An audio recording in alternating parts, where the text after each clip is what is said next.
I came out in 8th grade to my parents, and then ever since then, I've just kind of been, telling friends, telling family. I'm to a point in my life where I don't really feel like I need to come out to anyone anymore. That's how I am too. Yeah. I think it's just what's understood doesn't need to be said. I agree. My parents were very, very supportive, of course. Good. I never thought that they wouldn't be. Still a serious thing I've ever done in my entire life, because you're putting your entire identity out there to be rejected or accepted. And you just don't know what's going to happen. I mean, you have an idea, of course, but I was 13 years old, and I just was like, you know what? I'm not going to live my life in the closet anymore. I'm going to live my truth. And that's exactly what I did. And ever since then, I've had positive feedback from all family members that matter. And I'm very lucky to be in the position that I am today. Was it the same with you? Yeah. We'll just say ditto. Ditto. That's good enough for me. During English class, we had to do a presentation on who we are, and I bring up, I'm president of GSA. Well, towards the end of my presentation, a student raises their hand and goes, "What's GSA?"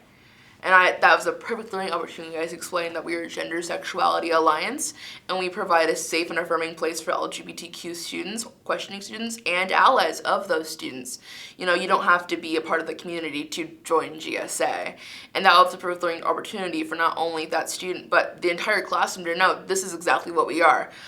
Personally, I am totally a fall victim to staying inside my bubble. How do you not know what GSA is? How do you not know? I used all these terms, and I need to realize that, hey, a lot of students don't know what GSA stands for. So I think that's kind of where I fall fault sometimes, but it's students asking questions like that out of not, hate, but just simple ignorance that really make it worth, educating the masses. Well, we didn't start it, but it started 12 years ago, but we ran for our positions. But I think I just saw how good the other people before us were doing, and I was like, we can do better than them too. So I was like,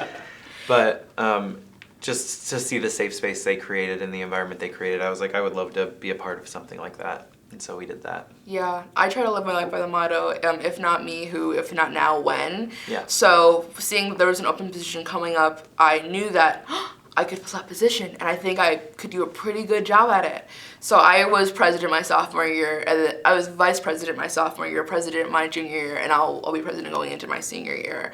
And it's been a whirlwind. I just have such a passion for social activism and making sure students know that it is okay to be who you are, and you have a place in this school, and you are important, and you are a valuable asset to the school community. Definitely. So that's really what inspired me to go ahead and run. So actually, I didn't even, she pulled me one day and said, we're going to this, and I didn't know where we were going, and then we went to GSA, and I was like, this is fun, I'm going to start doing this more often. Surprise! Yeah.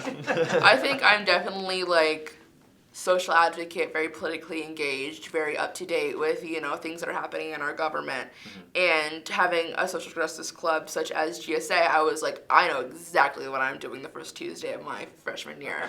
So I went, and it was everything I could have hoped for. It was a bunch of students that looked nothing like me, didn't dress like me, some didn't even talk like me, and I just felt so immersed in the diversity of my school, and I just knew that I wasn't the only person who identified as gay in that room. It just was such a sense of community and friendship and positivity and non-judgment.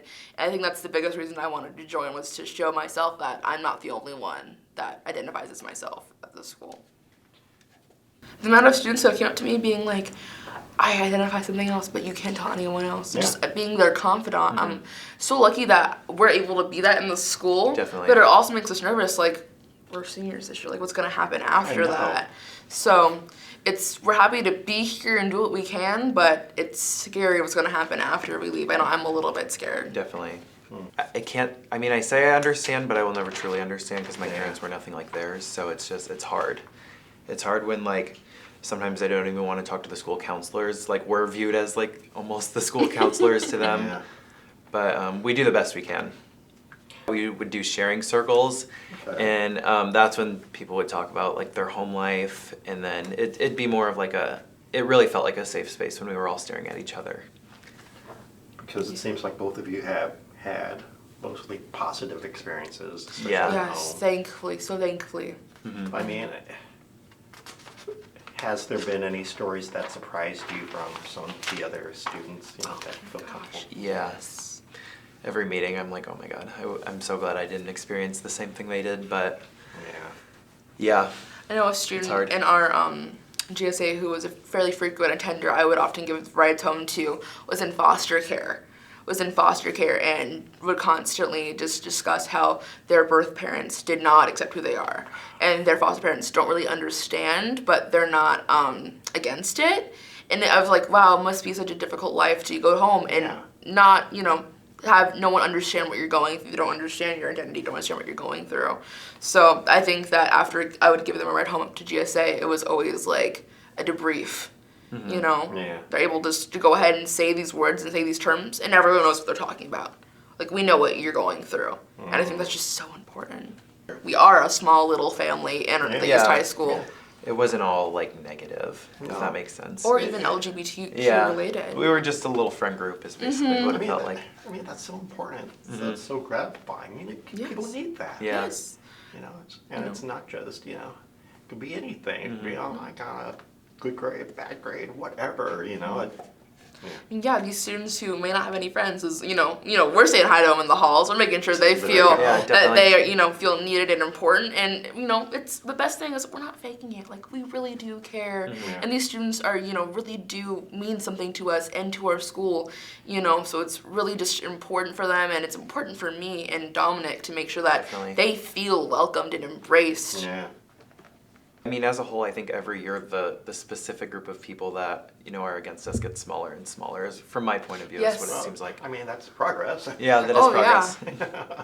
And the pronouns on Canvas are not just the she, her, and he, him. We have they, them, and which is a gender-neutral pronoun, which is very important for a lot of non-binary students who don't identify as, male or female. Yeah. So they went above and beyond, not just going within the binary of she, her, he, him, but adding they, them onto it, which is really making some progress. Definitely.